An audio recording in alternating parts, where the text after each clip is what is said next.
नमस्कार, मी Ujjwala बैसाने. Yes Marathi news मध्ये आपलं स्वागत. आता पाहूया एक स्पेशल रिपोर्ट. खडकवासला धरणाचे पाणी न सोडल्यास निरगुडे गावातील सामाजिक कार्यकर्ते भगवान खारतोडे यांनी आत्मदहन करणार असा इशारा संबंधित विभागाला दिला आहे. इंदापूर तालुक्यातील निरगुडे गावामध्ये पिण्याच्या पाण्याचा प्रश्न हा अतिशय गंभीर बनला आहे. तिथे असलेल्या विहिरींमध्ये सुद्धा एकही थेंब पाण्याचा उरलेला नाही. गुरांच्या आणि माणसांच्या पिण्याच्या पाण्याचा हा आता मोठा प्रश्न उभा राहिलेला आहे. तर तेथील ग्रामस्थांनी ही सरकारकडे मागणी केलेली आहे. शेटफळ, गडे, निरगुडे, पिपळ, त्याचप्रमाणे रोही, आळस इथेही पाण्याचा थेंब नसल्याने परिस्थिती बिकट झाली आहे. पिण्याचे पाणी हे इंदापूरसाठी राखीव का नाही असा प्रश्न तेथील ग्रामस्थांना पडलेला आहे. तेथील सामाजिक कार्यकर्ते भगवान खारतोडे यांनी सर्व परिस्थिती पाहता आत्मदहन करण्याचा इशारा हा संबंधित विभागाला दिलेला आहे. निरगुडे गावामध्ये तालुका इंदापूर, जिल्हा पुणे या गावामध्ये पिण्याच्या पाण्याचा प्रश्न अतिशय गंभीर बनलेला आहे. या ठिकाणी मी जिथे उभा आहे ही विहीर पूर्णपणे एक टिपकाही पाण्याचा नाही. हा पूर्णपणे गाळ आहे. मला सांगा, या या या विहिरीमध्ये जनावरांनी पाणी प्यायचं कुठनं? जनावरं पाण्या वाचून मरून जातील. त्याचप्रमाणे माणसंसुद्धा पाणी करून येणाऱ्या काळामध्ये मरणार आहेत. माझी सरकारला विनंती आहे की जे काही आमचा कालवा आहे दौंडला आज 22 आवर्तन चालू आहे. 1 TMC पाणी त्याला पिण्यासाठी दिलेलं आहे. इंदापूर तालुक्याला सुद्धा पिण्यासाठी पाणी द्यावं, अन्यथा आम्ही 27 मे पासून 27 मे पर्यंत जर पाणी दिलं नाही आमच्या या इंदापूर तालुक्याला, आज शेटफळगडे, निरगुडे, पिपळं, त्याचप्रमाणे आकुले, रुई, कळस या गावामध्ये, बादलवाडी या गावामध्ये पिण्याचा पाण्याचा प्रश्न अतिशय गंभीर बनलेला आहे. आज ही जी विहीर आहे तुम्ही बघता, या विहिरीमध्ये नुसता गाळ आहे. यामध्ये एकही टिपका पाणी नाही.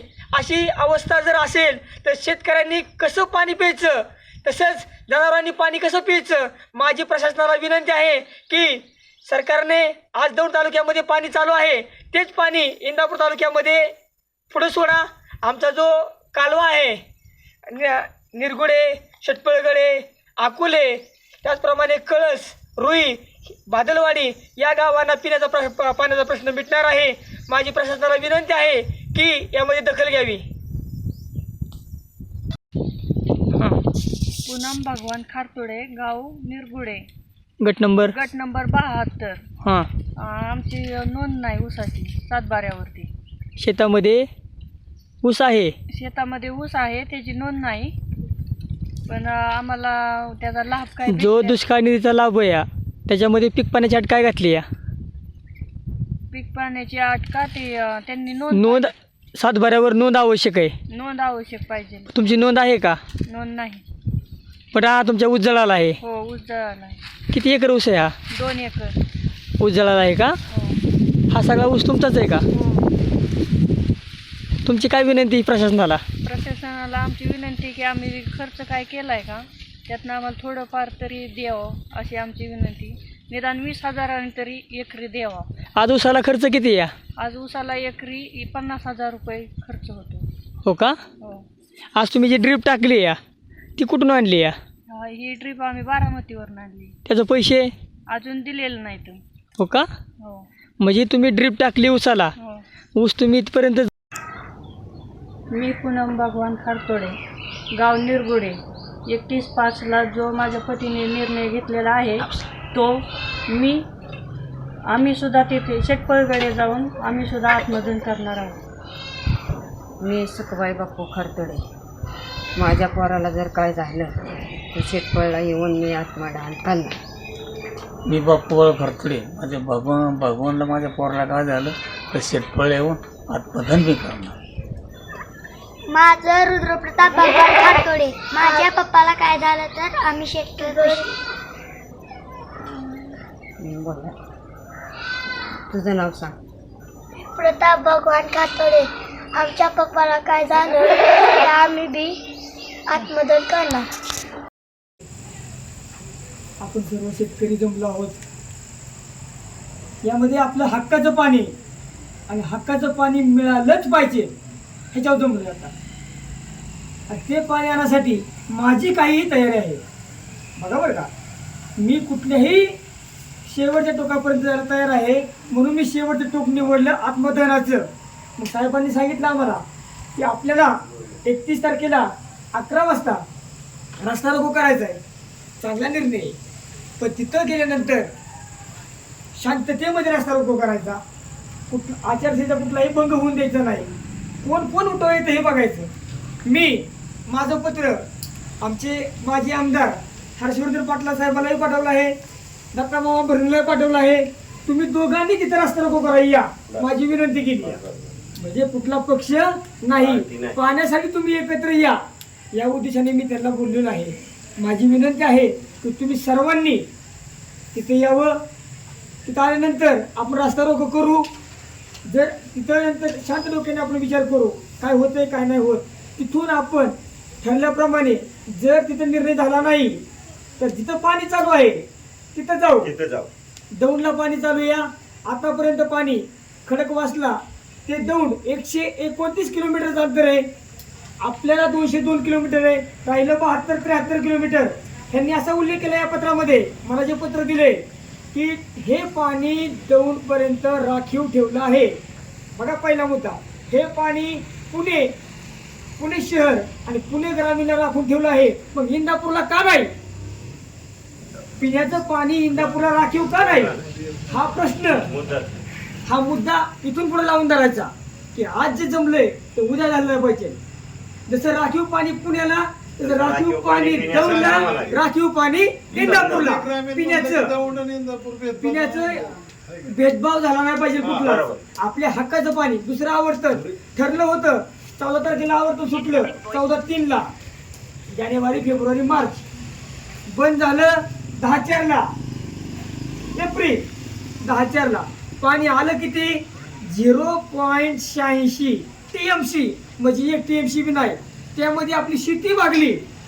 बघा बरं का, ह्यांच्या हिशोबाने बरं का भागली, पण आपल्या हिशोबाने भागली नाही. आज तुमचा फाटा क्रमांक किती या? 46 आणि दुसरा 45. मग दुसरा 46 आणि 45 फाटा क्रमांक आहे. त्याची लांबी किती या? टोटल लांबी 7 किलोमीटर. 7 किलोमीटर. आज 7 किलोमीटर पर्यंत पाणी गेलेलं नाही. ज्या वेळेस 7 किलोमीटर पर्यंत पाणी पोहोचल, माझं पहिलं पत्र आहे त्यांना. काल आम्ही विजू, आमचे विजय काळे सहकारी आणि मी भगवान बापू घारतुडे घाम काढला. घाम तिथं जाऊन ते हराळे साहेब ना नुसतं घाम पुसत असत. रिटायरमेंट आहे, 31 तारखेला रिटायरमेंट आहे, 5:30 वाजता रिटायरमेंट आहे. भगवान असला माणूस मी पुढे बघितला नाही. बरोबर. हराळे साहेबांचं स्टेटमेंट आहे, शिक्का द्या. शिक्का आणा नुसती पळत होती.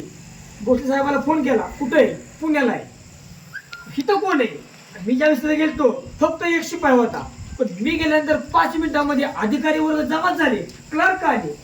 ही ताकद आहे माझ्या उपोषणाची. आज माझा अर्ज जिथं जातो ती डोकं खांदून बसते. उदाहरण देतो तुम्हाला, ज्यावेळेस 10 जानेवारीला उपोषणाला बसलो, माझ्या पाठीमागं कोण नव्हतं. 16 दिवस उपोषण केलं. अन्न पाणी त्याग 7 दिवस केला. पाण्याचा त्याग 7 दिवस केला माणूस आहे मी. डॉक्टरांनी बघितलं मला, माझ्या तोंडाकड पाणी संपलं होतं माझ्या शरीरातलं. हे जे म्हणलं काय आता खरं नाही. म्हणलं माझी मागणी कुठली? म्हणलं माझ्या गावामध्ये डॉक्टर आला पाहिजे. त्या निरगुडे गावामध्ये डॉक्टर उपकेंद्र आहे, डॉक्टर येतच नाही. मला आमचा पुढारी म्हणला गावातला आमच्या, अरे येणारच नाही, काय आता पांढरा झाला. डॉक्टरने मला चेक केलं, माझी अवस्था बघितली. बघा मुद्दा, तसं करावी लागतं. म्हणलं माझी मागणी काय? त्याला कळलं की ह्याचं बाबा शेवट दिसतंय आता. म्हणलं मागणी डॉक्टरची दिली लिहून मला. तिथंच बसायचा होता. तो आणि इतकं काळं झाल पडलं. काळाचा पांढरा नाही माझा अजून एक काळा, म्हणजे पांढरा केस झाला नाही तरी पूर्ण केली. म्हणजे ही तयारी या. आज पाणी सोडणं 7 दिवस. अहो 1 तास नसलं तर माणूस नको नको म्हणते. म्हणजे माझं यश आहे. मी निरगुडमध्ये बसलो पहिल्या वेळेस 16 दिवस. ज्या वेळेस पीक विमा शेतकऱ्यांच्या खात्यामध्ये जमा झाला त्याच वेळेस उपोषण सोडले. उपोषण सोडलं कोणाकडून? अहो बळीराजाकडून उपोषण सोडले. ना आमदार ना खासदार, तहसीलदार ना प्रांत. कोण आहे? आज प्रत्येक जण उपोषण करता. तर मग आमदारीन का हो? हा मंत्रीन का हो? मी तसं केलं साहेब. बळीराजाकडून उपोषण सोडणारा पहिला माणूस आहे मी. मला न स्वार्थ, मला नाही काही. दुसऱ्या वेळेस 12 फेब्रुवारीला बसलो, 34 दिवस उपोषण केलं. विमा कंपनी गुडघ्यावर आणली विमा कंपनी, कारण कांद्याचं पैसे राहिलं होतं. पहिल्या उपोषणाला बाजरी, तूर, सोयाबीनचं पैसे सुटलं. पैसे होते 6,77,00,000 रुपये. माझं त्यात काहीच नव्हतं. बघा, काय नसताना बसणारा माणूस, निस्वार्थ. माझा 1 रुपयाही फायदा झाला नाही तरी मी उपोषणाला बसलो. 42 बाटल्या सलाईन लावल्या, सगळ्या शिरा फुगल्या होत्या. बघा, शिरा फुगल्या होत्या. हिथनं उचललं मेडिकल हॉस्पिटलला.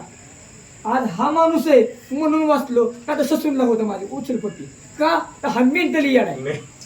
इथपर्यंत चर्चा केली तशी. हा माणूस खासदाराला तरी उठा नाही, आमदाराला उठा नाही, तहसीलदाराला उठा नाही, प्रांताला उठा नाही, नाही तहसीलदाराला उठा नाही. मेंटल झालाय माणूस. हा माणूस विजय काळे नावाचा माणूस होता म्हणून हा भगवान खरतुडे वाचला. बघा, एवढं माझ्या वेळ आली. 42 बाटल्या सलाईन लावल्या दवाखान्यामध्ये. मला म्हणले घरी जा. मला वाटलं जाईल घरी. आयुष्यात मला परत तिथं भेटाय माणसं भेटायचं नाही कोणाला. अहो, माझा शेतकरी भेटाय मला नाही तिथं. मी बी तिथनं उठलो आणि उपोषणाच्या ठिकाणी बसलो. आता डोक्याला हात लावला. तू कसला हट्टी माणूस आहे. ह्याला 42 बाटल्या सलाईन खूप असलं तरी हा घाबरला नाही. तिथंही उपोषण, तिथंही काय खाल्लं नाही मी दवाखान्यात. एवढा हट्टी माणूस आहे. बायको म्हणली मी चालली. बघा, बायको म्हणली मी चालली, धर 500 रुपये जा. एवढा निस्वार्थ. आणि स्वतःचा विमाच नाही तरी निस्वार्थ. ज्यावेळेस पैसे आलं 6,77,00,000 रुपये, त्याच वेळेस उठलो. दुसरं, ज्यावेळेस 34 कोटी रुपये तालुक्याला दुष्काळ निधी आला, त्याच वेळेस उठलं. येस मराठीसाठी संजय चांदगुडे. अशा प्रकारच्या ताज्या घडामोडींसाठी येस मराठी न्यूज यूट्यूब चॅनलला लाईक करा, शेअर करा आणि सबस्क्राईब करा. आणि बघत रहा येस मराठी न्यूज.